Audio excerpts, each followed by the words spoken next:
ನಾರಾಯಣಂ ನಮಸ್ಕೃತ್ಯ ನರಂ ಚೈವ ನರೋತ್ತಮಂ ದೇವೀಂ ಸರಸ್ವತೀಂ ವ್ಯಾಸಂ ತತೋ ಗ್ರಂಥಮುದೀರಯೇ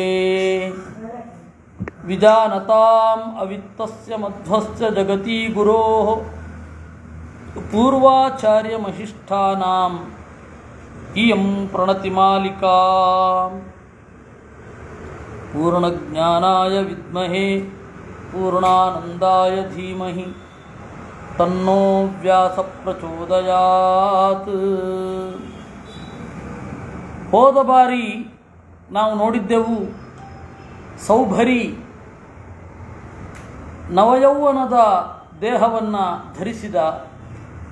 ಅದನ್ನು ನೋಡಿ ಮಾಂಧಾತೃವಿನ 50 ಜನ ಹೆಣ್ಣು ಮಕ್ಕಳು ಅವನನ್ನು ಮದುವೆಯಾದರು. ಎಲ್ಲ ಕನ್ಯೆಯರನ್ನು ಸಂತೋಷಗೊಳಿಸಿದ.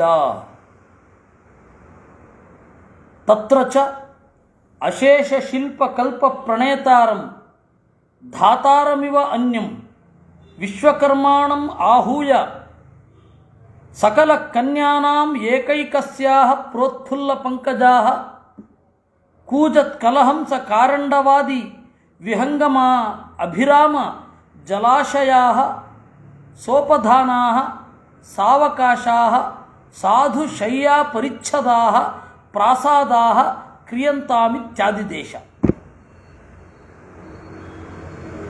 ಅಶೇಷ ಶಿಲ್ಪಕಲ್ಪ ಪ್ರಣೇತಾರಂ, ಎಲ್ಲ ತರಹದ ಶಿಲ್ಪಶಾಸ್ತ್ರಗಳನ್ನು ರಚಿಸಿದ. ಧಾತಾರಮಿವ ಅನ್ಯಂ, ಇನ್ನೊಬ್ಬ ಬ್ರಹ್ಮನೋ ಎಂಬಂತೆ ಇರುವ. ವಿಶ್ವಕರ್ಮಾಣಂ ಆಹೂಯ, ವಿಶ್ವಕರ್ಮನನ್ನು ಕರೆಯಿಸಿ. ಸಕಲ ಕನ್ಯಾನಾಂ, ಎಲ್ಲ ಹೆಣ್ಣು ಮಕ್ಕಳಿಗೆ. ಏಕೈಕಸ್ಯಾಹ, ಒಬ್ಬೊಬ್ಬರಿಗೂ. ಪ್ರೋತ್ಫುಲ್ಲ ಪಂಕಜಾಹ, ಅರಳಿರುವ ತಾವರೆಯ. ಕೂಜತ್ ಕಲಹಂಸ ಕಾರಂಡವಾದಿ ವಿಹಂಗಮ ಅಭಿರಾಮ ಜಲಾಚಯಾಹ, ಮಧುರವಾಗಿ ಉಲಿಯುವ ನೀರ್ಕಾಗೆ, ಅರಸಂಚೆ ಮೊದಲಾದ ವಿಹಂಗಮ ಹಕ್ಕಿಗಳಿಂದ ಅಭಿರಾಮ ಮನೋಹರವಾದ ಜಲಾಶಯಗಳು. ಅಲ್ಲಿ ಇರುವ ಉಪಧಾನ, ಉಪಧಾನ ಸೋಪಧಾನ ಅಂದರೆ ಬಳ್ಳಿಮಾಡ ಮೊದಲಾದವುಗಳಿರುವ. ಸಾವಕಾಶಾಹ, ಅಗಲವಾದ ಜಾಗ ಇರುವ. ಸಾಧು ಶಯ್ಯಾ ಪರಿಚ್ಛದಾಹ, ಒಳ್ಳೆಯ ಹಾಸಿಗೆ ಮೊದಲಾದವುಗಳಿರುವ. ಪ್ರಾಸಾದಾಹ, ಮಹಡಿ ಮನೆಗಳನ್ನು ಮಾಡೂ ಎಂದು ಅಣತಿ ಮಾಡಿದ. ತಚ್ಚ ತಥೈವ ಅನುಷ್ಠಿತಂ ಅಶೇಷ ಶಿಲ್ಪ ವಿಶೇಷಾಚಾರ್ಯ ತ್ವಷ್ಟಾ ದರ್ಶಿವಾನ್, ಹಾಗೆಯೇ ಮಾಡಿ ಎಲ್ಲ ಶಿಲ್ಪಿಗಳ ಆಚಾರ್ಯ ವಿಶ್ವಕರ್ಮ ಮಾಡಿ ದರ್ಶಿವಾನ್ ತೋರಿಸಿದ. ಸ್ವಾಮಿ, ತಾವು ಹೇಳಿದಂತೆ ಮಾಡಿದ್ದೇನೆ. ತತಃ ಪರಮರುಚಿಣ ಸೌಭರಿಣ ಆಜ್ಞಪ್ತಃ ತೇಷು ಗೃಹೇಷು ಅನಿವಾರ್ಯ ಆನಂದಾನಾಂ ಆ ಮಹಾನಿಧಿ ರಾಸಾಂಚಕ್ರೆ. ದೊಡ್ಡ ಸಂಪತ್ತು, ಖರ್ಚು ಮಾಡಲಿಕ್ಕೆ ಕರೆನ್ಸಿ ಬೇಕಲ್ಲ, ಸಂಪತ್ತೇ ಅಲ್ಲಿ ಬಂತು. ತತಃ ಅನವರತೇನ ಭಕ್ಷ್ಯ ಭೋಜ್ಯ ಲೇಹ್ಯಾದಿ ಉಪಭೋಗೈ ಆಗತ ಅನುಗತ ಭೃತ್ಯಾದೀನಾಂ ಭೃತ್ಯಾದೀನ್ ಅಹರ್ನಿಚಮಶೇಷ ಗೃಹೇಶು ತಾಃ ಕ್ಷಿತೀಶ ದುಷಿತರಃ ಭೋಜಯಾಮಾಸು. ಆಮೇಲೆ ಆ ಸೌಭರಿಯ ಮನೆಯಲ್ಲಿ ಅನವರತೇನ ನಿರಂತರವಾಗಿ ಭಕ್ಷ್ಯ ಉಣ್ಣುವ, ಭೋಜ್ಯ ಆಸ್ವಾದಿಸುವ, ಲೇಹ್ಯ ನೆಕ್ಕುವ, ಎಲ್ಲ ತರಹದ ಉಪಭೋಗ ಅನ್ನಾದಿಗಳಿಂದ ಆಗತ ಅನುಗತ ಭೃತ್ಯಾದೀನ್, ಎಲ್ಲ ಕೆಲಸ ಮಾಡಲಿಕ್ಕೆ ಬರುವವರು, ಅವ್ರಿಗವ್ರಿಗೆ ಅಸಿಸ್ಟೆಂಟ್ಸು, ಅವ್ರಿಗೆಲ್ಲರಿಗೂ ಭೋಜಯಾಮಾಸು, ಚೆನ್ನಾಗಿ ಊಟಕ್ಕೆ ಹಾಕೋದು. ಏಕಧಾತು ದುಹಿತೃ ಸ್ನೇಹಾಕೃಷ್ಟ ಹೃದಯ ಸ ಮಹೀಪತಿ ಅತಿ ದುಃಖಿತಾ ತಾವುತ ಸುಖಿತಾವಾ ಇತಿ ವಿಚಿತ್ಯ ತಸ್ಯ ಮಹರ್ಷೇಃ ಆಶ್ರಮ ಸಮೀಪಮುಪೇತ್ಯ ಸ್ಫುರದಂಶು ಮಾಲಾ ಲಲಾಮಾಂ ಸ್ಫಟಿಕಮಯ ಪ್ರಾಸಾದ ಮಾಲಾಂ ಅತಿರಮ್ಯ ಉಪವನ ಜಲಾಶಯಾಂ ದದರ್ಶ. ಹೆಣ್ಣು ಕೊಟ್ಟ ತಂದೆಗೆ ನನ್ನ ಮಗಳು ಅಲ್ಲಿ ಸುಖವಾಗಿರ್ತಾಳೋ ಇಲ್ವೋ ಅಂತ ಒಂದು ಆತಂಕ ಇರುತ್ತೆ. ದುಹಿತೃ ಸ್ನೇಹಾಕೃಷ್ಟ ಹೃದಯ, ಮಗಳಲ್ಲಿ ಸೆಳೆದ ಹೃದಯದವನಾಗಿ ದುಃಖಿತಾಹ ವಾ ಸುಖಿತಾಹ, ಅತ್ಯಂತ ದುಃಖವುಳ್ಳವರಾಗಿರ್ತಾರೋ ನನ್ನ ಹುಡುಗಿಯರು ಅಥವಾ ಸುಖಿತಾಹ ಅಂತ ನೋಡಲಿಕ್ಕೆ ಅಂತ ಬಂದ. ಆಶ್ರಮದ ಸಮೀಪಕ್ಕೇನೋ ಬಂದ.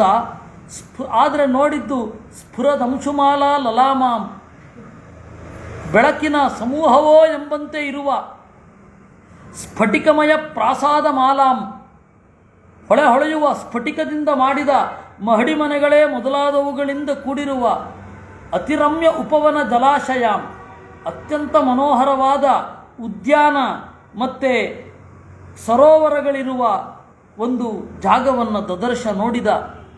ಪ್ರವಿಶ್ಯ ಚ ಏಕಂ ಪ್ರಾಸಾದಂ ಆತ್ಮಜಾಂ ಪರಿಶ್ವಜ್ಯ ಕೃತಾಸನ ಪರಿಗ್ರಹ ಪ್ರವೃದ್ಧ ಸ್ನೇಹ ನಯನಾಂಬು ಗರ್ಭನಯನ ಅಬ್ರವೀತ್. ಒಂದು ಮನೆಯೊಳ ಹೊಕ್ಕ ಒಬ್ಬ ಮಗಳು ಕಂಡು ಬಂದಳು. ಅವಳನ್ನು ಅಪ್ಪಿ ಹೇಗಿದ್ದೀಯಾ ಅಂತ ವಿಚಾರಿಸಿ ತಂದೆ ಮಗಳಿಗೆ ಕೇಳಿದ, ಅನ್ಯತ್ ಅಪಿ ಅತ್ರ ವತ್ಸೇ ಭವತ್ಯಾಹ ಸುಖಂ ಉತವಾ ಕಿಂಚಿತ್ ಸುಖಂ ಅಸುಖಮಪಿತೇ ಮಹರ್ಷಿ ಸ್ನೇಹವಾನ್ ಉತನ.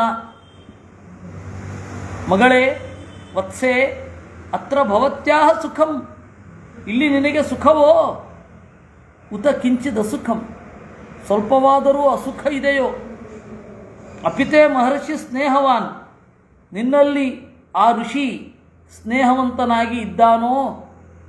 ಯಾಕೆಂದರೆ ಈ ಋಷಿಗಳಿಗೆ ಸನ್ಯಾಸಿಗಳಿಗೆಲ್ಲ ಸ್ನೇಹ ಅನ್ನೋದು ಅಲ್ಪಕಾಲೀನ. ಕೂಡಲೇ ಇಲ್ಲಿ ಸ್ನೇಹ ಇರುತ್ತೆ, ಅಷ್ಟೇ ಸ್ನೇಹ ಇನ್ನೊಬ್ಬರ ಮೇಲೂ ತೋರಿಸ್ತಾರೆ, ಅಷ್ಟೇ ಸ್ನೇಹ ಇನ್ನೊಬ್ಬರ ಮೇಲೂ. ಅವರಿಗೆ ಮೂಲಭೂತವಾಗಿ ಯಾರ ಮೇಲೂ ಏನೂ ಇರಲ್ಲ. ಇದು ಸತ್ಯ. ಯಾರನ್ನೂ ಹಚ್ಕೊಳ್ಳಿಕ್ಕೆ ಆಗೋದೇ ಇಲ್ಲ. ಯಾಕೆಂದರೆ ಹಚ್ಕೊಳ್ಳೋ ಅಷ್ಟರಲ್ಲಿ ಬೇರೆಯವ್ರು ಕೊಟ್ಟಾಗಿರ್ತಾರೆ. ಅವರು ಸಂಚಾರ ಮಾಡೋದೇ ಅದಕ್ಕಾಗಿ. ಅವರು ಹೀಗಾಗಿ ಏಕಾಂತೇನ ಯಾರ ಮೇಲೂ ಪ್ರೀತಿ ಇರಲ್ಲ ಅವರಿಗೆ. ಅದೇ ಥರದವನು ಈ ಮಹರ್ಷಿ, ನಿನ್ನ ಮೇಲೆ ಪ್ರೀತಿ ಇದೆಯಾ? ಉತನ ಸ್ಮರ್ಯತೆ ಅಸ್ಮದ್ಗೃಹವಾತಃ, ನಮ್ಮ ಮನೆಯ ನೆನಪಾಗತ್ತೆ ನಿನಗೆ, ತವರು ಮನೆಯ ನೆನಪು. ಇತ್ಯುಕ್ತ ತಂ ತನಯ ಪಿತರಮಾಹ. ಆಗ ಅವಳು ಅಪ್ಪನಿಗೆ ಹೇಳಿದಳಂತೆ, ತಾತ ಅತಿ ರಮಣೀಯ ಪ್ರಾಸಾದ, ಇದೋ ಚಂದದ ಮನೆ, ಅತ್ರ ಅತಿ ಮನೋಜ್ಞಂ ಉಪವನಂ, ಇಲ್ಲಿ ಅತ್ಯಂತ ಮನೋಹರವಾದ ಉದ್ಯಾನ. ಏತೆ ಕಲವಾಕ್ಯ ವಿಹಂಗಾಮಾಭಿರುತಾ, ಇದೋ ಕೇಳ್ತಾ ಇದೆಯಲ್ಲ ಈ ಹಕ್ಕಿಗಳ ಉಲಿ. ಪ್ರೋತ್ಫುಲ್ಲ ಪದ್ಮಾಕರ ಜಲಾಶಯ, ಮನೋನುಕೂಲ ಭಕ್ಷ್ಯ ಭೋಜ್ಯಾನುಲೇಪನ ವಸ್ತ್ರಭೂಷಣಾದಿ ಭೋಗ. ಅರಳಿರುವ ತಾವರೆ ಮನಸ್ಸನ್ನು ಅರಳಿಸಿರುತ್ತೆ. ಮನಸ್ಸಿಗೆ ಹಿತವಾದ ಭಕ್ಷ್ಯ ಭೋಜ್ಯ ಗಂಧ ವಸ್ತ್ರ ಭೂಷಣ ಎಲ್ಲ ಭೋಗಗಳು. ಮೃದೂನಿ ಶಯನಾಸನಾನಿ, ಮೆತ್ತಗಿರುವ ಆಸನ ಹಾಸಿಗೆ ಮೊದಲಾದವುಗಳು. ಸರ್ವ ಸಂಪತ್ ಸಮೇತಮ್ಮೇ ಗಾರ್ಹಸ್ಥ್ಯಂ, ಎಲ್ಲ ಸಂಪತ್ತಿನಿಂದ ಕೂಡಿದೆ ನನ್ನ ಗಾರ್ಹಸ್ಥ್ಯ. ತಥಾಪಿ ಕೇನವಾ ಜನ್ಮಭೂಮಿರ್ನ ಸ್ಮರ್ಯತೆ, ಇಷ್ಟೆಲ್ಲ ಇದ್ದರೂ ತವರು ಮನೆಯ ನೆನಪಾಗದೆ ಇದ್ದೀತೆ. ಏನೇ ಇರಬಹುದು, ತವರು ಮನೆ ತವರು ಮನೆಯೇ. ತ್ವತ್ಪ್ರಸಾದಾತ್ ಇದಂ ಅಶೇಷಂ ಅತಿಶೋಭನಂ, ನಿನ್ನ ಅನುಗ್ರಹದಿಂದ ಇದೆಲ್ಲ ಅತ್ಯಂತ ಮನೋಹರವಾಗಿ ಇದೆ. ಕಿಂತು ಏಕಂ ಮಮೈತ ದುಃಖ ಕಾರಣಂ, ಆದರೆ ನನಗೊಂದೇ ಒಂದು ದುಃಖ. ಯದಸ್ಮದ್ ಗೃಹಾತ್ ಮಹರ್ಷಿ ಅಯಂ ಅಸ್ಮದ್ ಭರ್ತ ನ ನಿಷ್ಕ್ರಾಮತಿ. ಒಂದೇ ಒಂದು ದುಃಖ ಏನು ಅಂದರೆ, ನನ್ನ ಗಂಡ ನಮ್ಮನೆ ಬಿಟ್ಟು ಬೇರೆ ಕಡೆಗೆ ಹೋಗೋದೇ ಇಲ್ಲ. ಅದೊಂದೇ ದುಃಖ. ಇನ್ನು ಉಳಿದ 49 ಜನ ನನ್ನ ತಂಗಿಯರು ಎಷ್ಟು ದುಃಖ ಪಡ್ತಾ ಇದ್ದಾರೋ, ಏನು ಕಾಯ್ತಾ ಇದ್ದಾರೋ ಗೊತ್ತಿಲ್ಲ. ಮಮೈವ ಕೇವಲಂ ಅತಿ ಪ್ರೀತ್ಯ ಸಮೀಪವರ್ತಿ ನ ಅನ್ಯಾಸಾಂ ಅಸ್ಮದ್ ಭಗಿನೀನಾಂ, ನನ್ನಲ್ಲಿಯೇ ಬಹಳ ಪ್ರೀತಿ ಇದೆ, ಉಳಿದ ನನ್ನ ತಂಗಿಯರ ಕಡೆ ಹೋಗೋದೇ ಇಲ್ಲ. ಏವಂಚ ಮಮ ಸೋದರಿಯ ಅತಿ ದುಃಖಿತಾ, ನನ್ನ ತಂಗಿಯರು ಅಥವಾ ಅಕ್ಕಂದಿರು ದುಃಖಕ್ಕೆ ಒಳಗಾಗಿದ್ದಾರೆ. ಇತ್ಯೇವಂ ಅತಿ ದುಃಖ ಕಾರಣ, ಇದೊಂದೇ ನನ್ನ ಅತ್ಯಂತ ದುಃಖಕ್ಕೆ ಕಾರಣ. ಇತ್ಯುಕ್ತಃ ತಯಾ ದ್ವಿತೀಯಂ ಪ್ರಾಸಾದಮುಪೇತ್ಯ ಸ್ವತನಯಾಂ ಪರಿಶ್ವಜ್ಯ ಉಪವಿಷ್ಟಃ ತಥೈವ ಪೃಷ್ಟವಾನ್. ಆಮೇಲೆ ಎರಡನೇ ಮನೆಗೆ ಹೋದ.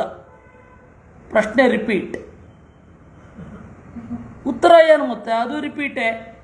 ತಯಾಪಿತ ಸರ್ವಮೇತತ್ ಪ್ರಾಸಾದಾದ್ಯುಪಭೋಗ ಸುಖಂ ಭೃಶಮಾಖ್ಯಾತಂ ಮಮೈವ ಕೇವಲ ಮತಿಪ್ರೀತ್ಯ ಪಾರ್ಶ್ವಪರಿವರ್ತಿ ನಾನ್ಯಾಸಾಂ ಅಸ್ಮದ್ ಭಗಿನೀನಾಂ.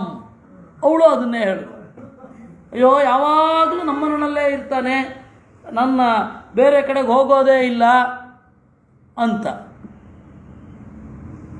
ಅವನಿಗೆ ಆಶ್ಚರ್ಯ ಆಯಿತು. ಇತ್ಯೇವಮಾದಿ ಶ್ರುತ್ವ ಸಮಸ್ತ ಪ್ರಾಸಾದೇಶು ರಾಜ ಪ್ರವಿವೇಶ. ಒಂದೊಂದೇ ಮನೆಗೆ ಪ್ರಶ್ನೆಯು ರಿಪಿಟಿಷನ್ನು, ಉತ್ತರವೂ ಅದೇ. ತನಯಾಂ ತನಯಾಂ ತಥೈವ ಅಪೃಚ್ಛತ್, ಮಗಳನ್ನು ಕೇಳಿದ. ತನಯಾಂ ತನಯಾಂ ಅಪೃಚ್ಛತ್. ಸರ್ವಾಭಿಶ್ಚ ತಾಭಿಃ ತಥೈವ ಅಭಿಹಿತಃ, ಎಲ್ಲರೂ ಹಾಗೆ ಹೇಳಿದ್ರು. ಪರಿತೋಷ ವಿಸ್ಮಯ ನಿರ್ಭರ ವಿವಚ ಹೃದಯ ಭಗವಂತಂ ಸೌಭರಿಮೇಕಾಂತ ಅವಸ್ಥಿತಂ ಉಪೇತ್ಯ ಕೃತಪೂಜ ಅಬ್ರವೀತ್. ಎಲ್ಲರೂ ಹಾಗೆ ಹೇಳಿದಾಗ ಪರಿತೋಷ ಸಂತೋಷ, ವಿಸ್ಮಯ ಆಶ್ಚರ್ಯ, ಇದರಿಂದ ತುಂಬಿದ ಎದೆಯವನಾಗಿ ಭಗವಾನ್ ಸೌಭರಿಗಳನ್ನು ಏಕಾಂತದಲ್ಲಿ ಸಂಧಿಸಿ ಅವರನ್ನು ಪೂಜಿಸಿ ನುಡಿದ. ದೃಷ್ಟಸ್ಥೆ ಭಗವನ್ ಸುಮಹಾನೇಶ ಸಿದ್ಧಿ ಪ್ರಭಾವ. ಪೂಜ್ಯರೇ, ಈ ಪರಿಯ ಸಿದ್ಧಿಯನ್ನು ನಾನು ಕಂಡೆ. ನೈವಂ ವಿಧಮನ್ಯಸ್ಯ ಕಸ್ಯಚಿತ್, ಈ ತರಹದ ಸೊಬಗು ಯಾರಿಗುಂಟು? ಅಸ್ಮಾಭಿರ್ವಿಭೂತಿಭಿ ವಿಲಸಿತಂ ಉಪಲಕ್ಷಿತಂ, ಈ ತರಹದ ಎಲ್ಲ ಸಂಪತ್ತಿನಿಂದ ಕಂಗೊಳಿಸುವಿಕೆ. ಯದೇತದ್ ಭಗವತ ತಪಸ ಫಲಂ, ನಿಮ್ಮ ತಪಸ್ಸಿನ ಫಲ ಇತ್ಯಭಿಪೂಜ್ಯ ತಮೃಷಿಂ ತತ್ರೈವ ತೇನ ಋಷಿವರ್ಯೇಣ ಸಹ ಕಿಂಚಿತ್ ಕಾಲಂ ಅಭಿಮತ ಉಪಭೋಗಾನ್ ಬುಭುಜೆ ಸ್ವಪುರಂಚ ಜಗಾಮ. ಸ್ವಲ್ಪ ಕಾಲ ಅಲ್ಲೇ ಇದ್ದು ತನಗಿಲ್ಲದ ವೈಭವವನ್ನು ಇಲ್ಲಿ ಕಂಡು ಅನುಭವಿಸಿ ಅಲ್ಲಿಂದ ತೆರಳಿದ. ಕಾಲೇನ ಗಚ್ಚತ ತಸ್ಯ ತಾಸು ರಾಜತನಯಾಸು ಪುತ್ರಶತಂ ಸಾರ್ಧಮಭವತ್. ಅವನಿಗೆ ಒಟ್ಟಿಗೆ 100 ಜನ ಅದು ಮಕ್ಕಳು. 50 ಜನರಿಗೂ ಇಬ್ಬಿಬ್ಬರಂತೆ 100 ಜನ. ಅನುದಿನ ಅನುರೂಢ ಸ್ನೇಹ ಪ್ರಸರಶ್ಚ ಸ ತತ್ರ ಅತೀವ ಮಮತಾಕೃಷ್ಟ ಹೃದಯ ಅಭವತ್.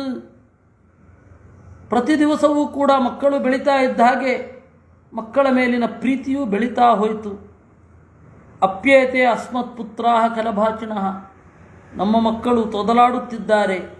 ಪದ್ಭ್ಯಾಂ ಗಚ್ಚೇಯು, ಕಾಲುಗಳಿಂದ ನಡೀತಾ ಇದ್ದಾರೆ. ಅಪ್ಯೇತೆ ಯೌವನಿನೋ ಭವೇಯು, ಯುವಕರಾಗಲಿ. ಅಪಿ ಕೃತದಾರ ನೇತಾನ್ ಪಶ್ಯೇಯಂ, ಇವರು ಮದುವೆ ಮಾಡಿಕೊಳ್ಳೋದನ್ನು ನೋಡಿಯೇನು. ಅಪಿಯೇಷಾಂ ಪುತ್ರ ಬಭೂವು, ಅವರಿಗೂ ಮಕ್ಕಳಾಗಲಿ. ಅಪಿ ಏತತ್ ಪುತ್ರಾನ್ ಪುತ್ರ ಸಮನ್ವಿತಾನ್ ಪಶ್ಯಾಮಿ, ಆ ಮೊಮ್ಮಕ್ಕಳಿಗೂ ಮಕ್ಕಳಾಗಲಿ. ಇತ್ಯಾದಿ ಮನೋರಥಾನ್ ಅನುದಿನಂ ಕಾಲ ಸಂಪತ್ತಿ ಪ್ರವೃದ್ಧಾನ್ ಉಪೇಕ್ಷ್ಯ ಏತಚ್ಚಿಂತೆಯಾಮಾಸ. ಹೀಗೆ ಇದೆಲ್ಲವನ್ನು ಬೇರೆ ಎಲ್ಲವನ್ನು ಬದಿಗಿರಿಸಿ ಇದನ್ನೇ ಯೋಚನೆ ಮಾಡಿದ. ಆಮೇಲೆ ಅಹೋ ಮೇ ಮೋಹಸ್ಯ ಅತಿ ವಿಸ್ತಾರ, ಅಯ್ಯೋ ಇದೇನಿದು ಮೋಹ. ಮನೋರಥಾನಾಂ ನ ಸಮಾಪ್ತಿರಸ್ತಿ ವರ್ಷಾಯುತೇನಾಪಿ ತಥಾಬ್ದಲಕ್ಷೈಃ ಪೂರ್ಣೇಚು ಮನೋರಥಾನಾಂ ಉತ್ಪತ್ತಯಃ ಸಂತಿ ಪುನರ್ನವಾನಾಂ. ಮನೋರಥಗಳು ಮುಗಿಯುವುದಿಲ್ಲ. 10,000 ವರ್ಷಗಳು ಹೋಗಲಿ, 1,00,000 ವರ್ಷಗಳು ಹೋಗಲಿ, ಒಂದು ಮನೋರಥ ಪೂರ್ಣವಾಗುತ್ತಿರಲಿಕ್ಕೆ ಇನ್ನೊಂದು ಮನೋರಥ ಬರುತ್ತೆ. ಪದ್ಭ್ಯಾಂ ಗತಾ ಯೌವನಿನಶ್ಚ ಜಾತಾಃ ಮಲಗಿದ್ದ ಮಕ್ಕಳು ಕಾಲುಗಳಿಂದ ನಡೆದಾಡಿದರು. ಅವರಿಗೆ ಯೌವನ ಬಂತು. ದಾರೈಶ್ಚ ಸಂಯೋಗಮಿತಾ ಪ್ರಸೂತಾ, ಅವರಿಗೆ ಮದುವೆಯಾಯಿತು. ಅವರು ಹೆತ್ತರು. ದೃಷ್ಟಾಸ್ತುತಾಸ್ತತ್ತನಯ ಪ್ರಸೂತಿಂ ದ್ರಷ್ಟುಂ ಪುನರ್ವಾಂಛತಿ ಮೇಂತರಾತ್ಮ. ಆಮೇಲೆ ಅವ್ರ ಮಕ್ಕಳು ಅವರು ನೋಡಬೇಕು ಅಂತ ದ್ರಕ್ಷ್ಯಾಮಿ ತೇಷಾಮಿತಿ ತತ್ಯೇತ್ ಪ್ರಸೂತಿಂ ಮನೋರಥೋ ಮೇ ಭವಿತಾ ತತೋನ್ಯಃ ಪೂರ್ಣೇಪಿ ತತ್ರಾಪ್ಯಪರಸ್ಯ ಜನ್ಮ ನಿವಾರ್ಯತೆ ಮೇ ಭವಿತಾ ತಥೋನ್ಯಃ.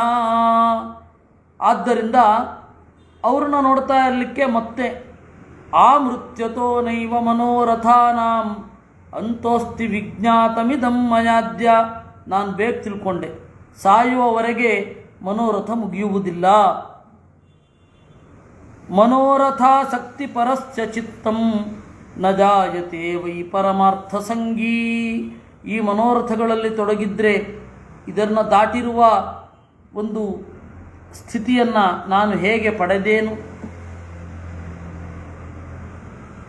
ನಮೇ ಸಮಾಧಿರ್ಜಲವಾತ ಮಿತ್ರ ಮತ್ಸ್ಯಶ್ಚ ಸಂಗಾತ್ ಸಹತೈವ ನಷ್ಟಃ ಪರಿಗ್ರಹ ಸಂಗಕೃತೋ ಮಯಾಯಂ ಪರಿಗ್ರಹೋತ್ಥಾ ಚ ಮಮಾತಿಲಿಪ್ಸಾ. ಕೆರೆಯಲ್ಲಿ ಮುಳುಗಿದ್ದಾಗ ಆ ಮೀನನ್ನು ನೋಡ್ತಾ ಇದ್ದಿರಲಿಕ್ಕೆ ಅದರ ಜೊತೆಗೆ ಸ್ನೇಹ ಬೆಳೆಯಿತು. ಆ ಸ್ನೇಹ ಅನ್ನೋದು ನನ್ನ ಬಯಕೆಯಲ್ಲಿ ಪರಿವರ್ತನೆ ಆಯಿತು.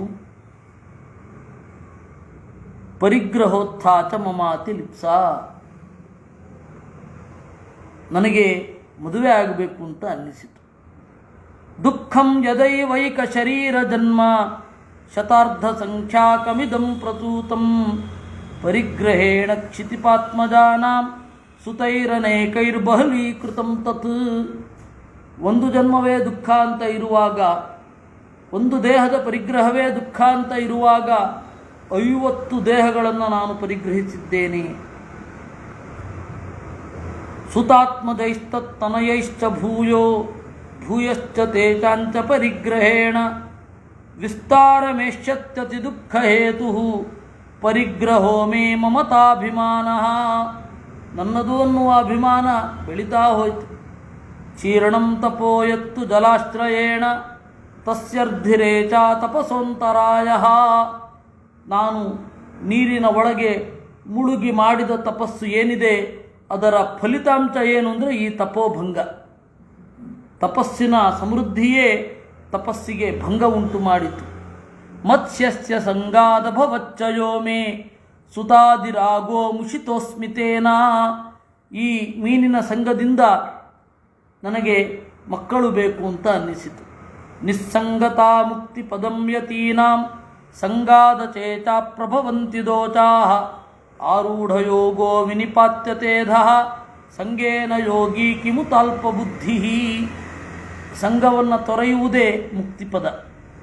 ಸಂಘದಿಂದ ಎಲ್ಲ ದೋಷಗಳೂ ಬರುತ್ತವೆ. ನೋಡಿ, ಎತ್ತರಕ್ಕೆ ಏರಿದ್ದವನು ಎತ್ತರದಿಂದ ಕೆಳಗೆ ಕುಸಿಯಲಿಲ್ಲವೇ? ಸಂಗೇನ ಯೋಗಿಯಾದವನು ಸಂಘದಿಂದ ಹೀಗಾಗಬೇಕಾದರೆ ಕಿಮುತ ಅಲ್ಪಬುದ್ಧಿ. ಅಹಂ ಚರಿಷ್ಯಾಮಿ ತದಾತ್ಮನೋರ್ಥೆ ಪರಿಗ್ರಹಗ್ರಾಹ ಗೃಹೀತ ಬುದ್ಧಿ ಯದಾ ಹಿ ಭೂಯ ಪರಿಹೀನ ದೋಚೋ ಜನಸ್ಯ ದುಃಖೈರ್ಭವಿತಾ ನ ದುಃಖಿ. ನಾನು ನಿಸ್ಸಂಗದಲ್ಲಿ ಇದ್ದಿದ್ದರೆ ಜನರ ದುಃಖದಿಂದ ನಾನು ದುಃಖದ ಒಂದು ಸಂಶಯವನ್ನು ಹೊಂದಿ ದೂರ ಸರಿಯಬಹುದಿತ್ತು. ಹಾಗಾಗಲಿಲ್ಲ. ಸರ್ವಸ್ಯ ಧಾತಾರಮಚಿಂತ್ಯ ರೂಪಂ ಅಣೋರಣೀಯಾಂ ಸಮತಿ ಪ್ರಮಾಣಂ ಸಿತಾಸಿತಂ ಚೇಶ್ವರಮೀಶ್ವರಾಣಾಂ ಆರಾಧಯಿಷ್ಯೇ ತಪಸೈವ ವಿಷ್ಣುಂ. ಅದರಿಂದ ಸರ್ವಸ್ಯ ಧಾತಾರಂ, ಎಲ್ಲವನ್ನ ಹೊತ್ತಿರುವ, ಅಚಿಂತ್ಯ ರೂಪಂ, ನೆನೆಯಲಾಗದ ರೂಪ ಇರುವ, ಅಣುವಿಗಿಂತಲೂ ಅಣುವಾದ, ಅತ್ಯಂತ ಹಿರಿಯನಾದ, ಸಿತಾಸಿತಂ, ಈ ಜಗತ್ತಿನೊಳಗೆ ಅಂಟಿಕೊಂಡಿರುವ, ಜಗತ್ತಿಗೆ ಅಂಟದ, ಈಶ್ವರರಿಗೂ ಈಶ್ವರನಾದ ನಾರಾಯಣನನ್ನು ತಪಸೈವ ಆರಾಧಯಿಷಿ, ತಪಸ್ಸಿನಿಂದಲೇ ಆರಾಧನೆ ಮಾಡ್ತೇನೆ. ತಸ್ಮಿನ್ನಚೇಷೌಜಸಿ ಸರ್ವರೂಪಿಣಿ ಅವ್ಯಕ್ತ ವಿಸ್ಪಷ್ಟತನಾಮನಂತೆ ಮಮಾಚಲಂ ಚಿತ್ತಮಪೇತದೋಚಂ ಸದಾಸ್ತು ವಿಷ್ಣಾವಭವಾಯ ಭೂಯಃ. ಎಲ್ಲ ಓಜಸ್ಸಿನಿಂದ ಕೂಡಿರುವ, ಎಲ್ಲ ರೂಪಗಳಂ ತಳೆದ, ಪೂರ್ತಿಯಾಗಿ ಯಾರಿಗೂ ತೋರದ ಶರೀರ ಇರುವ, ಕೊನೆಯಿರದ ದೇವರಲ್ಲಿ ನಾನು ಆರಾಧನೆಯನ್ನು ಮಾಡ್ತೇನೆ. ನನ್ನ ಮನಸ್ಸು ಯಾವಾಗಲೂ ಅಲ್ಲಿರಲಿ. ಸಮಸ್ತಭೂತಾದಮಲಾದನಂತಾತ್ ಸರ್ವೇಶ್ವರಾದನ್ಯದನಾದಿ ಮಧ್ಯಾತ್ ಯಸ್ಮಾನ್ನ ಕಿಂಚಿತ್ ತಮಹಂ ಗುರುಣಾಂ ಪರಂ ಗುರುಂ ಸಂಶ್ರಯಮೇಮಿ ವಿಷ್ಣುಂ.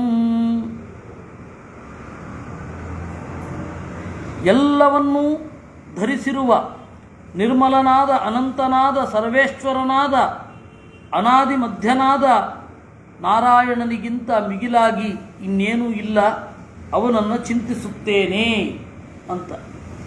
ಇದು ಮಹಾಭಾರತದ ಒಂದು ಪ್ರಮೇಯ ಇದೆ. ಅಲ್ಲಿ ಹೇಳ್ತಾರೆ, ತಾಪಸಾಶ್ರಮ ಜಾತಾಯೇ ತತ್ರೈವ ನಿಧನಂ ಗತಾಃ ತೇಷಾಂ ಅಲ್ಪತರೋ ಧರ್ಮ ಕಾಮಾನ್ ಅನುಪಭುಂಜತಾಂ ಅಂತ. ಯಾರು ಹುಟ್ಟಿದಂದಿನಿಂದ ತಾಪಸಾಶ್ರಮದಲ್ಲಿ ಇರ್ತಾರೆ ಅವರಿಗೆ ಕಾಮದ ಪರಿಚಯವೇ ಇರೋದಿಲ್ಲ, ಅವರಿಗೆ ಕಡಿಮೆ ಪುಣ್ಯ. ಯಾಕೆ ಅಂದರೆ ಕಾಮೋಪಭೋಗಗಳ ಪರಿಚಯ ಇದ್ದು ಅದರಿಂದ ವಿರಕ್ತಿ ಅನ್ನೋದು ದೊಡ್ಡದು. ಪರಿಚಯವೇ ಇಲ್ಲದೆ ವಿರಕ್ತಿ ಏನು? 3 ವರ್ಷದ ಮಗು, 4 ವರ್ಷದ ಮಗು ಅದು ನವಯುವತಿಯ ಕೈನಲ್ಲಿ ಕೊಟ್ಟರೆ ಬೇಡ ಅನ್ನತ್ತೆ. ವಿರಕ್ತ ಶಿಖಾಮಣಿ ಪೂಜಿಸ್ಲಿಕ್ಕಾಗತ್ತೆ ಅನ್ನೋದನ್ನು. ಯಾಕೆ ಅಂದರೆ ಆ ಸ್ಪರ್ಶದ ಭೋಗವನ್ನು ಅನುಭವಿಸುವಷ್ಟು ಅದು ಬೆಳೆದಿರಲ್ಲ. ಅದರಿಂದ ವಯಸ್ಸಿಗೆ ಬಂದ ಮೇಲೆ ಸನ್ಯಾಸಕ್ಕೆ ಮರ್ಯಾದೆ. ವಯಸ್ಸಿಗಿಂತ ಮುಂಚೆ ಅಲ್ಲ. ಆ ಕಾರಣದಿಂದ ಸೌಭರಿಗೆ ಪರಿಚಯ ಆಗಿ ಬಿಡಬೇಕಿತ್ತು. ಪರಿಚಯ ಆಗಿ ಬಿಟ್ಟಿದ್ದು ಅದು ಪಕ್ವ ಆಯಿತು. ಯಾಕೆ ತಪಸ್ಸಿಗೆ ಅಡ್ಡಿ ಉಂಟು ಮಾಡೋದು ದೈವ ಅಂತ ಹೇಳಿದ್ರೆ ಪಕ್ವತೆ ಬರಲಿ ಅಂತ.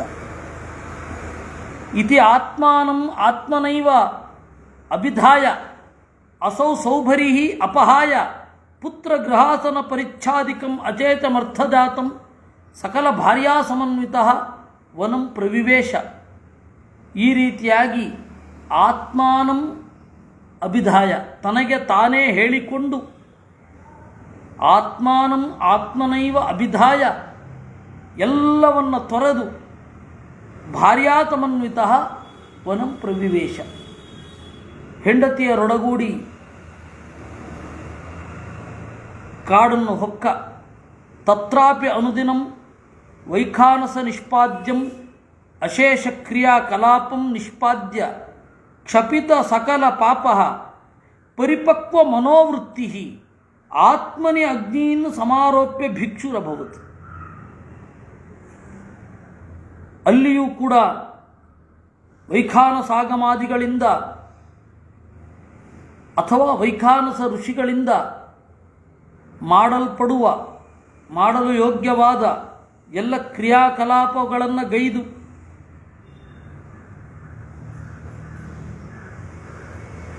ಕ್ಷಪಿತ ಸಕಲ ಪಾಪ, ಎಲ್ಲ ಪಾಪಗಳನ್ನು ತೊರೆದು ಪರಿಪಕ್ವ ಮನೋವೃತ್ತಿಯಾಗಿ ತನ್ನಲ್ಲಿಯೇ ಅಜ್ಞಾರೋಪವನ್ನು ಮಾಡಿಕೊಂಡು ಭಿಕ್ಷುರಭವತ್ ಸನ್ಯಾಸಿಯಾದ. ಹೀಗೆ ಸನ್ಯಾಸಿಯಾದ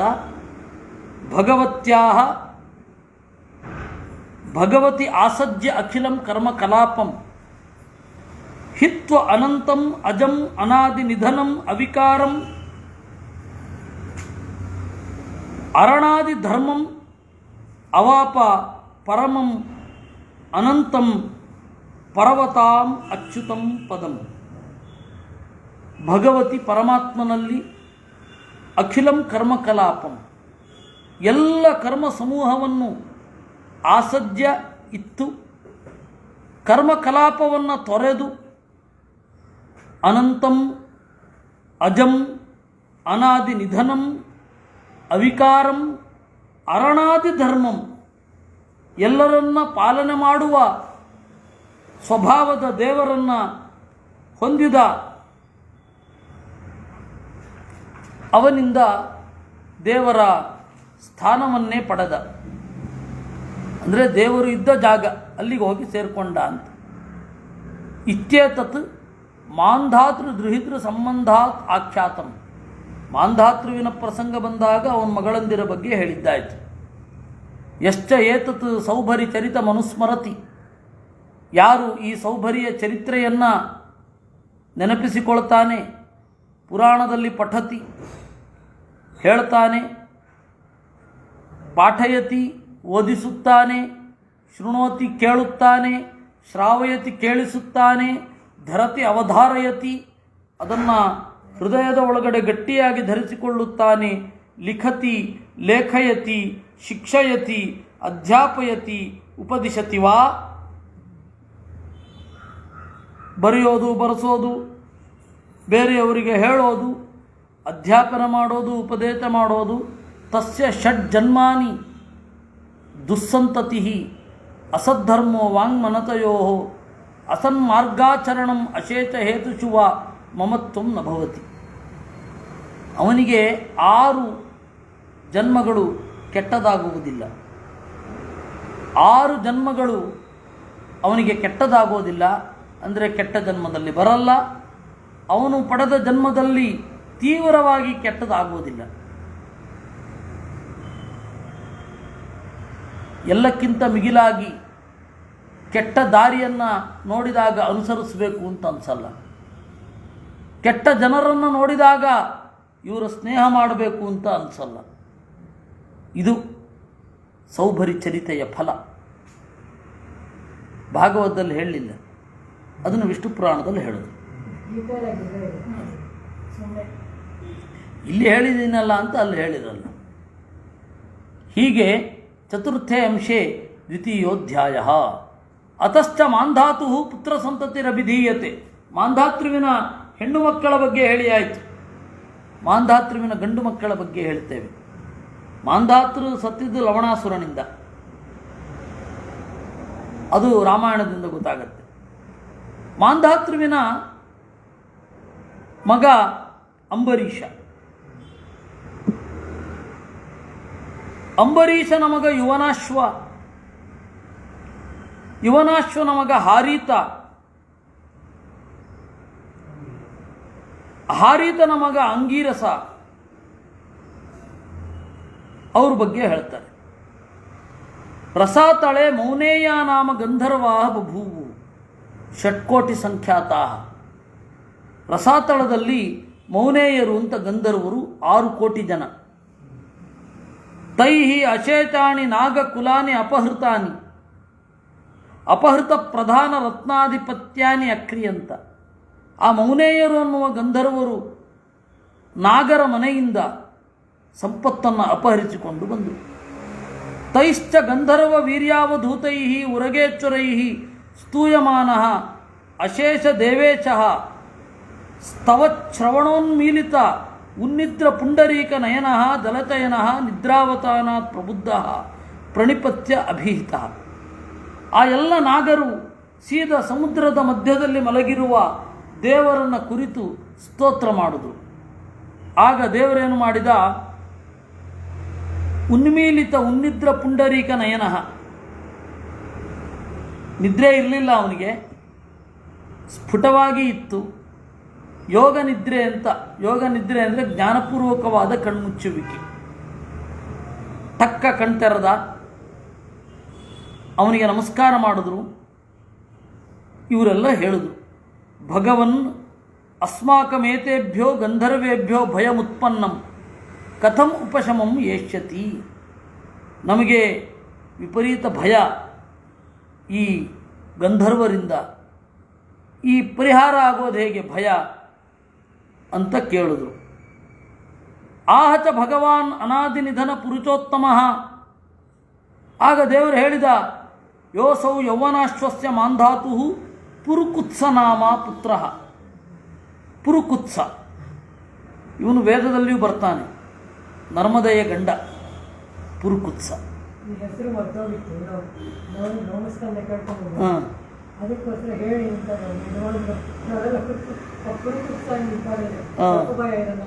ಹಾಂ, ಅದೇ ಅದು ಇಲ್ಲಿ ಬರುತ್ತೆ, ಇಲ್ಲೂ ಬರುತ್ತೆ, ವೇದದಲ್ಲಿಯೂ ಇದೆ ಪುರುಕುತ್ಸ ಅಂತ. ಆ ಪುರುಕುತ್ಸನ ಹತ್ತಿರ ಕೇಳಿ, ತಮಹಂ ಅನುಪ್ರವಿಶ್ಯ ತಾನ್ ಅಚೇತಾನ್ ದುಷ್ಟಗಂಧರ್ವಾನ್ ಉಪಶಮಂ ನಯಿಷ್ಯಾಮಿ. ಆ ಪುರುಕುತ್ಸನ ಒಳಗಡೆ ಹೊಕ್ಕು, ನಾನು ಎಲ್ಲ ಗಂಧರ್ವರನ್ನು ನಾಶ ಮಾಡುತ್ತೇನೆ ಅಂತ. ಯದ್ಯದ್ವಿಭೂತಿ ಮತ್ಸತ್ವಂ. ಮತ್ತು ಪುರುಕುತ್ಸನನ್ನು ಯಾಕೆ ಹೇಳಲಿಲ್ಲ ಅಂದರೆ ಈ ಯುಗದಿಂದ ಬಹಳ ದೂರ, ಅದರಿಂದಾಗಿ ಹೇಳಲಿಲ್ಲ. ಪುರುಕುತ್ಸನನ್ನು ಹೇಳಲಿಲ್ಲ, ಕುವಲಯಾಶ್ವನನ್ನು ಹೇಳಲಿಲ್ಲ, ಅವರೆಲ್ಲ ದೂರ. ತದಾಕರ್ಣ್ಯ ಭಗವತೆ ಜಲಶಾಯಿನೇ ಕೃತಪ್ರಣಾಮಾ ಪುನರ್ನಾಗಲೋಕಮಾಗತಾ ಪನ್ನಗಾಧಿಪತಯ ನರ್ಮದಾಂಚ ಪುರುಕುತ್ಸಾತ್ ಆನಯನಾಯ ಚೋದಯಾಮಾಸು. ಸೀದಾ ಬಂದರು, ನರ್ಮದಾ ನದ್ಯಭಿಮಾನಿನಿ ದೇವತೆಯನ್ನು ಕುರಿತು ಹೇಳಿದರು, ಪುರುಕುತ್ಸನನ್ನು ಕರ್ಕೊಂಡು ಬಾ ಅಂತ. ಸಾಚ ಏನಂ ರಸಾತಲಂ ನೀತವತಿ. ಆ ನರ್ಮದೆ ಪುರುಕುತ್ಸನ ಬಳಿಗೆ ಬಂದು ಅವನಿಗೆ ವಿಷಯಗಳನ್ನೆಲ್ಲ ಹೇಳಿ ಕರ್ಕೊಂಡು ಬಂದು, ರಸಾತಲಗತಶ್ಚಾಸೌ ಭಗವತ್ತೇಜಸ ಆಪ್ಯಾಯಿತ ಆತ್ಮವೀರ್ಯ ಸಕಲ ಗಂಧರ್ವಾನ್ ನಿಜಗಾನ. ರಸಾತಲಕ್ಕೆ ಬಂದು ದೇವರ ಸನ್ನಿಧಾನದಿಂದ ತುಂಬಿದ ಶಕ್ತಿಯವನಾಗಿ ಎಲ್ಲ ಗಂಧರ್ವರನ್ನು ಕೊಂದ. ಪುನಶ್ಚ ಸ್ವಪುರಮಾಜಗಾಮ, ಮತ್ತೆ ತನ್ನ ಊರಿಗೆ ಬಂದ. ಸಕಲ ಪನ್ನಗಾಧಿಪತಯಶ್ಚ ನರ್ಮದಾಯೈ ವರಂ ದದುಹು. ಎಲ್ಲ ನಾಗಾಧಿಪತಿಗಳು ಪನ್ನಗನಿಗೆ ವರ ಕೊಟ್ಟರು, ನರ್ಮದೆಗೆ. ಯಸ್ತೆ ಅನುಸ್ಮರಣ ಸಮವೇತಂ ನಾಮಗ್ರಹಣಂ ಕರಿಷ್ಯತಿ ನತಸ್ಯ ಸರ್ಪ ವಿಷಯ ಭಯಂ ಭವಿಷ್ಯತಿ. ಯಾರು ನಿನ್ನ ಹೆಸರನ್ನು ತೆಗೆದುಕೊಳ್ತಾರೆ ನಿನ್ನ ಗಂಡನ ಜೊತೆಗೆ, ಅವರಿಗೂ ಕೂಡ ಸರ್ಪದ ಭಯ ಇಲ್ಲ. ಅದರಿಂದಾಗಿ ಅತ್ರಚ ಶ್ಲೋಕ, ಸಾಂಪ್ರದಾಯಿಕರು ಹೀಗೊಂದು ಶ್ಲೋಕ ಹೇಳ್ತಾರೆ ನೋಡಿ, ಅತ್ರಚ ಶ್ಲೋಕ ಅಂತ ಬಂದರೆ ಸಾಂಪ್ರದಾಯಿಕರ ಶ್ಲೋಕ ಇದೆ ಅಂತ. ಅಂದರೆ ಈ ಗ್ರಂಥ ಈಗ ಹೀಗೆ ಇದೆ, ಮೊದಲು ಯಾವ ಇದರಲ್ಲಿತ್ತೋ ಗೊತ್ತಿಲ್ಲ, ಅದು ಯಾವ್ಯಾವ ಮೂಲದಿಂದ ಸಂಗ್ರಹಿಸಿದೆ, ಅವರ ಮಾತಿನಿಂದಲೇ ಸಂಗ್ರಹಿಸಿದೆ. ಏನಂತ? ನರ್ಮದಾಯೈ ನಮ ಪ್ರಾತಃ, ನರ್ಮದಾಯೈ ನಮೋ ನಿಶಿ, ನಮೋಸ್ತು ನರ್ಮದೇ ತುಭ್ಯಂ ತ್ರಾಹಿಮಾಂ ವಿಷಸರ್ಪತಃ ಅಂತ ಹೇಳಬೇಕಂತೆ. ನರ್ಮದಾಯೈ ನಮ ಪ್ರಾತಃ, ಬೆಳಗ್ಗೆ ನರ್ಮದೆಗೆ ನಮಸ್ಕಾರ, ಸಂಜೆ ನರ್ಮದೆಗೆ ನಮಸ್ಕಾರ, ನರ್ಮದೆಯೇ ನಿನಗೆ ಯಾವಾಗಲೂ ನಮಸ್ಕಾರ. ತ್ರಾಹಿಮಾಂ ವಿಷಸರ್ಪತಃ, ವಿಷಸರ್ಪದಿಂದ ನಮ್ಮನ್ನು ರಕ್ಷಿಸಲಿ.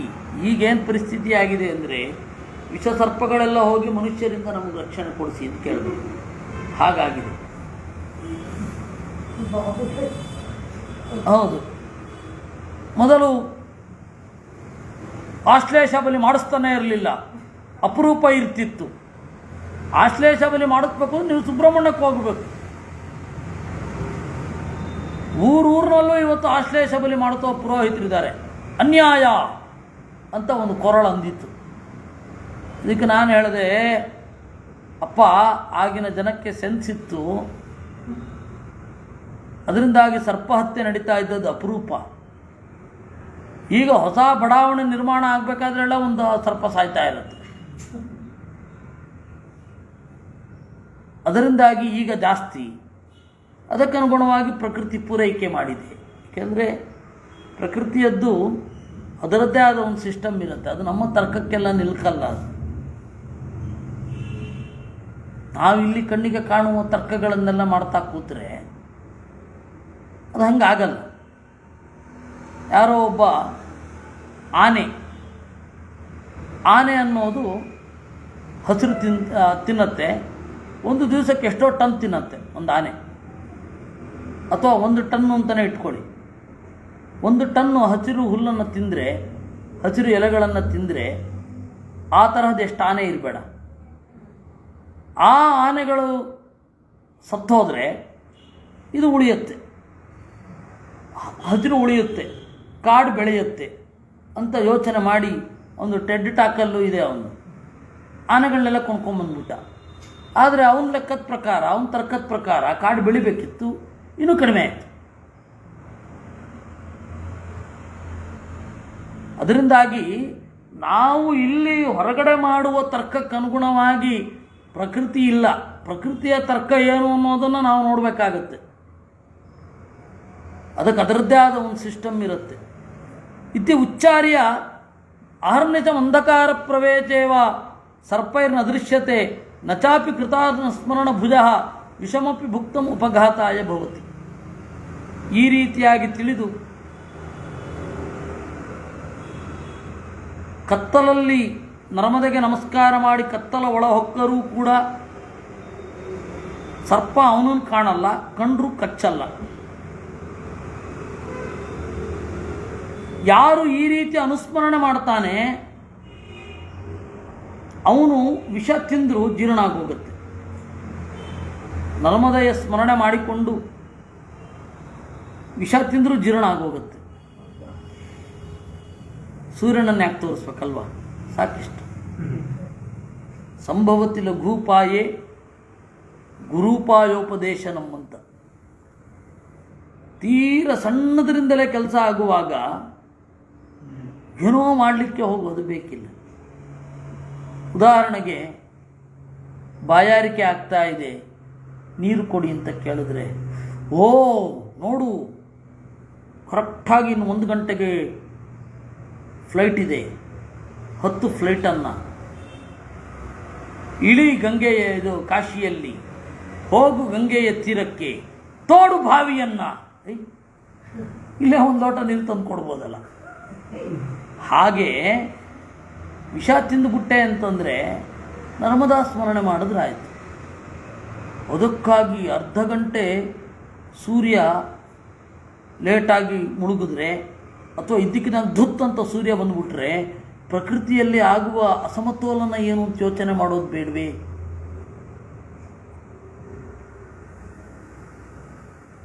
ದಿವಸಗಳು ಅಸ್ತವ್ಯಸ್ತ ಆಗೋಗುತ್ತೆ, ಗ್ರಹಣಗಳು ವ್ಯತ್ಯಾಸ ಆಗತ್ತೆ, ಋತುಗಳ ಸಂಚಾರದ ಗತಿ ಏನು, ಮಳೆಯ ವ್ಯತ್ಯಾಸ ಏನು, ಚಳಿಯ ವ್ಯತ್ಯಾಸ ಏನು, ಜನರು ತೆಗೆದುಕೊಳ್ಬೇಕಾದ ರೆಸ್ಟಿನ ಗತಿ ಏನು. ನೀವು ಸುಮ್ಮನೆ ಯೋಚನೆ ಮಾಡಿ, ರಾತ್ರಿ 9 ಗಂಟೆಗೆ ಆಯಿತು ಅಂತ ಧಟ್ ಅಂತ ಸೂರ್ಯ ಬಂದ್ಬಿಟ್ಟ ಅಂದರೆ ದೇಹದ ಅಸಮತೋಲನ ಏನು ಎಲ್ಲ ಯೋಚನೆ ಮಾಡಿ ಒಂದು ಕಥೆ ಹೆಣಿಬೇಕಲ್ವಾ? ಯಾವುದು ಯೋಚನೆ ಮಾಡದೆ ಹೋದರೆ ಈ ತರಹದ ಕಥೆ, ತರ್ಕ ಅಲ್ಲ.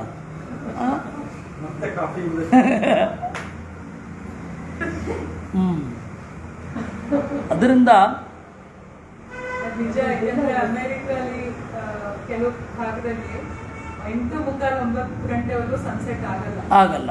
ತುಂಬಾ ಕಷ್ಟ, ಅಲ್ಲಿರೋರಿಗೆ ಗೊತ್ತು. ಹೌದು. ಅಲ್ಲ, ಅದೇ ಇಡೀ ಜಗತ್ತಿಗೆ ಹಾಗಾಗ್ಬಿಟ್ರೆ ಗತಿ ಏನು ಅಂತ. ಅದರಿಂದಾಗಿ ಕಥೆ ಕಟ್ಟಿ ದೊಡ್ಡವ್ರು ಮಾಡಬೇಕಾಗಿಲ್ಲ. ನಮ್ಮ ಪರಂಪರೆಯನ್ನು ಉಳಿಸಿದವರು ಅಂತ ಹೇಳಿ ಸಾಕು. ಅದು ಗೋಪಾಲದಾಸರಿಗೂ ಹೇಳ್ತಾರೆ ಆ ಕಥೆನ. ಗೋಪಾಲದಾಸರು ಮತ್ತು ಐ.ಜಿ. ಆಚಾರ್ಯರು ಇಬ್ಬರು ಮಾತಾಡ್ತಾ ಕೂತಿದ್ರಂತೆ. ಐ.ಜಿ. ಆಚಾರ್ಯರು ಎದ್ರು.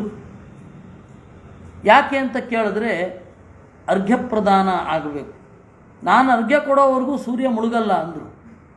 ಏನದು ತೋರಿಸಿದ್ರು ಸೂರ್ಯನನ್ನು ಅಂತ ಕಥೆ ಬರುತ್ತೆ. ಏನದು, ಅದಕ್ಕೊಂದು ಲೆಕ್ಕ ಬೇಡವೇ? ದೇವರ ನಿಯಮ, ಅದನ್ನು ಮೀರುವಂತಹ ದುರ್ಬುದ್ಧಿ ಬರುತ್ತೆ ಭಕ್ತರಿಗೆ, ಬರಲ್ಲ ಹಾಗೆ.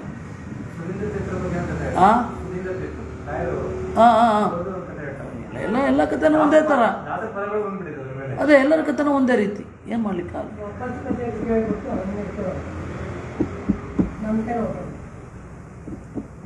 ಇತಿ ಉಚ್ಚಾರ್ಯ ಅಲ್ಲ, ನನ್ನನ್ನು ಅಪನಂಬಿಕೆಯಿಂದ ನೋಡ್ತಾರೆ ವಿನಃ ಅದು ನಂಬ್ತಾರೋ ಹಾಗೆ.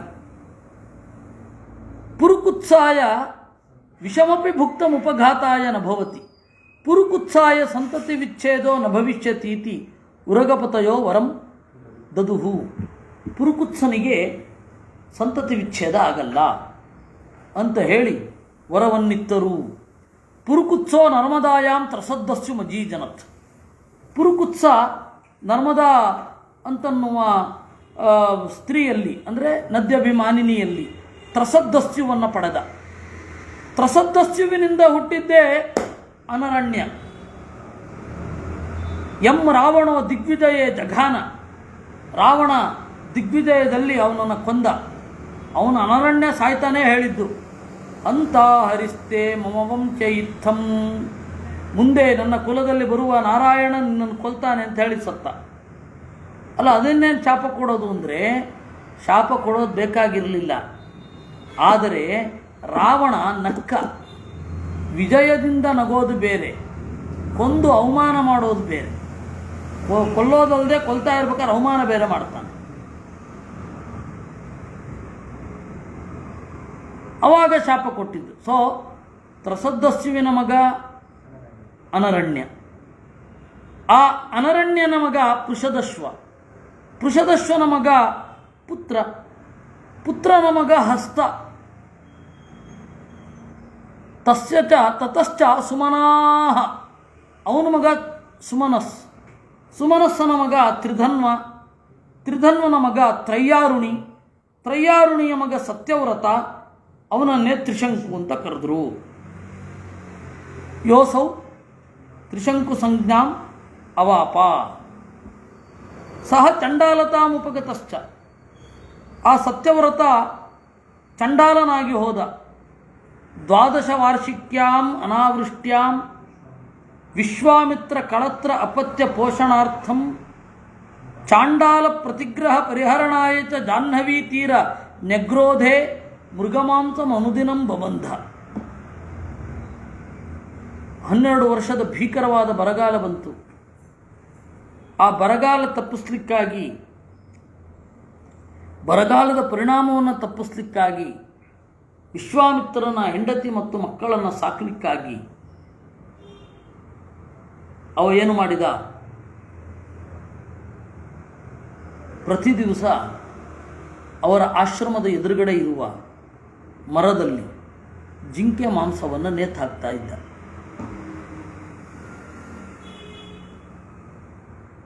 ಸತು ಪರಿತುಷ್ಟೇನ ವಿಶ್ವಾಮಿತ್ರೇಣ ಸಶರೀರ ಸ್ವರ್ಗಮಾರೋಪಿತ.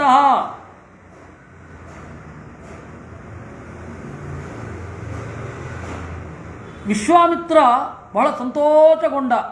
ಯಾಕೆಂದರೆ 12 ವರ್ಷ ಅವನು ಇರಲಿಲ್ಲ.